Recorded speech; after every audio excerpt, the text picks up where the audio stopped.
Hello friend, कैसे हैं आप लोग। रिसेंटली आप सभी को पता होगा रसिया ने यूक्रेन की जो 4 जगह अपने कब्जे में की है वहां पे रेफरेंडम करा के उसे अपने देश का पार्ट बना लिया है। इससे रसिया और यूक्रेन का जो युद्ध चल रहा है ये बहुत डेंजर जोन में पहुंच चुका है। उसका मेन रीज़न ये है कि यूक्रेन जो है वो ये कह रहा है कि जो भी जगह हमसे छीनी गई हैं उसको हम वापस पाएंगे, और साथ में 2013 में जो क्रीमिया उनसे ले लिया गया है उसको भी वापस मांगेंगे।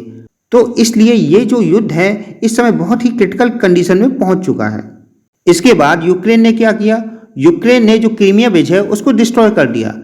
और इसके बाद रशिया ने क्या किया, रशिया ने यूक्रेन को सबक सिखाने के लिए कीव के साथ साथ 10 शहरों में बमबारी कर दी, और इससे कम से कम हजारों लोग जो हैं वो बेघर हो गए, और कम से कम कहते हैं 10 से 12 लोग वहाँ पे लोगों की मौत हो चुकी है। लेकिन अभी बमबारी जो है वो ख़त्म नहीं हुई है, रशिया बराबर बमबारी कर रहा है। ये आप देख सकते हैं 17 अक्टूबर की न्यूज़ है, और इसमें साफ लिखा हुआ है रशिया ने ड्रोन की मदद से यूक्रेन के बहुत से शहरों में अटैक किया है, और जिसमें कीव जो है यहाँ पे बहुत ज़्यादा अटैक किया गया है। और ये अटैक जो है वो कामिगाजी ड्रोन के द्वारा हुआ है, और ये ड्रोन किसका है, ये ईरान का है। तो आप लोग सोच रहे होंगे कि क्या रशिया के पास कोई ऐसे ड्रोन नहीं है क्या जो ईरान से ड्रोन मंगा रहा है।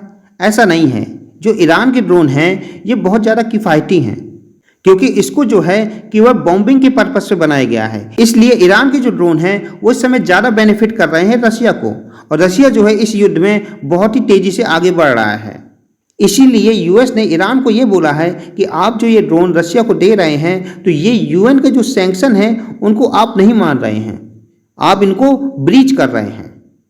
लेकिन यदि हम पुतिन की बात करें तो पुतिन इस युद्ध को जल्दी ही खत्म करना चाहते हैं। वो साफ ऑफर भी दे रहे हैं यूक्रेन को कि यहाँ पे जो सीज फायर हो गया है इसके आगे अब रिटेलिएशन नहीं की जाए और यहाँ पे युद्ध विराम लगा दिया जाए। लेकिन यूक्रेन जो है इस पे राजी नहीं है। इस समय यूक्रेन ये चाह रहा है कि जो भी रीजन वो खो चुके हैं रशिया के द्वारा वो पुनः उसको प्राप्त कर लें, और इसके लिए यूक्रेन क्या कर रहा है, एक मैसिव अटैक कर रहा है 1000 टैंकों के द्वारा। और ये अटैक जो है इन 4 रीजन पे होंगे, जिससे ये रीजन जो है वो पुनः यूक्रेन के पास आ सकते हैं। लेकिन इसमें आप लोग सोच रहे होंगे कि यूक्रेन के पास 1000 से ज़्यादा टैंक कैसे आए, जबकि यूक्रेन के पास इतनी लंबी आर्मी तो थी नहीं। उसका मेन रीजन है कि रशिया का ब्लंडर, रशिया ने ब्लंडर कर दिया था जब इन्होंने वार स्टार्ट की थी। जब रशिया ने वार स्टार्ट की थी वो आपको पता है कि वेस्टर्न कंट्री जो हैं वो यूक्रेन का बहुत साथ दे रही थी, और उस समय क्या है कि यूक्रेन की जो फोर्सेस हैं उन्होंने रशिया की जो फोर्सेस हैं उनको बाहर कर दिया। और रशियन लोग क्या थे कि रशियन लोगों ने वहाँ पे जो टैंक थे वो यूक्रेन की सरजमी पे छोड़ दिए, और यूक्रेन ने क्या किया, उन टैंकों को अपने यूज में कर लिया। इसलिए मॉस्को टाइम का एक आर्टिकल है, इसमें साफ कहा गया है कि रशियन टैंक जो है कम से कम 1000 वो यूक्रेन की सरजमी पे छूट गए हैं, और ये एक तरीके से बहुत बड़ा ब्लंडर है।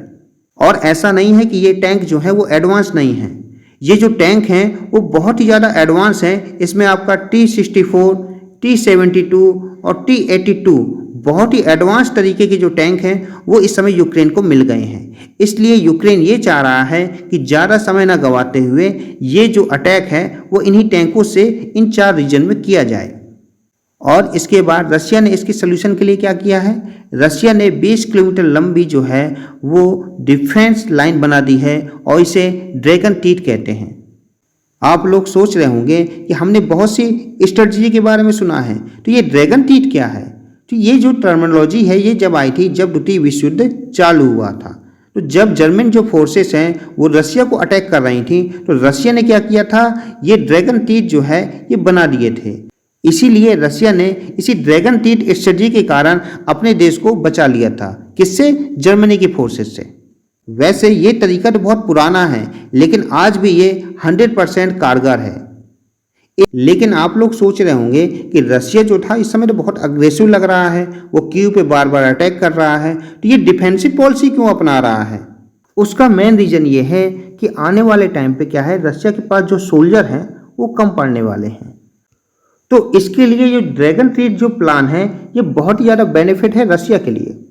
यदि हम रशिया की आने वाली प्रॉब्लम की बात करें तो सबसे ज़्यादा इसमें जो प्रॉब्लम होगी वो है आपकी इजराइल का यदि सपोर्ट हो जाता है यूक्रेन को, और इसमें यूएसए तो साथ दे रहा है, क्योंकि इजराइल जो है इस समय ज़्यादा जस्चर दिखा रहा है यूक्रेन के लिए।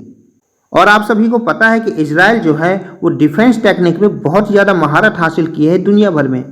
इसलिए रसिया के जो एक्स प्रेसिडेंट थे उन्होंने साफ कहा है कि इजराइल ने यदि वेपन जो है यूक्रेन को सप्लाई किए तो इससे जो मॉस्को टाइज हैं वो डिस्ट्रॉय हो जाएंगे और इससे इजराइल और रसिया की जो पार्टनरशिप है वो पूरी तरीके से ब्लॉक हो जाएगी।